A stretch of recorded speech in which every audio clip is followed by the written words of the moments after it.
ప్రార్థన ముగించి మౌనంగా కూర్చోవాలి. అది చేయరు చాలామంది. ఎక్కడ మరి ప్రపంచం మొత్తాన్ని ఉద్ధరించొద్దు, పోవటం, వేషం తీసుకోవటం, ప్రభువా స్తోత్రం అయ్యా అని మొదలుపెట్టి అడుక్కొని అంత అయిపోయి ఆ బేషన్ బోర్లేసి ఇంక పరిగెత్తుతూనే ఉంటారు.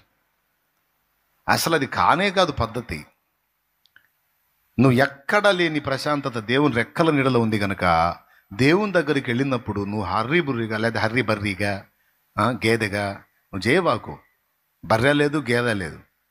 నువ్వు దేవుని పాదాల దగ్గరికి వచ్చినప్పుడు ప్రశాంతంగా మనోనిదానం కలిగి. దేవదాసయ్య గారు ఏం చెప్తాడో తెలుసా? 7 మెట్ల ధ్యానం అని చెప్తాడు. అందులో మొట్టమొదటిది మనోనిదానం. మనోనిదానం అంటే ఏంటో తెలుసా? మనస్సుని నిమ్మళపరుచుకొనుట. దీపం గాలికి కదిలినట్టు కదులుతుంటుంది మన మనస్సు. ఎప్పుడైనా సరే దేవుని దగ్గరికి వెళ్ళి ప్రార్థనకి వెళ్ళినప్పుడు మనోనిదానం చాలా ముఖ్యం. నువ్వు దేవుని దగ్గరికి వెళ్ళి కూడా టెన్షన్ చేస్తే ఎట్లా?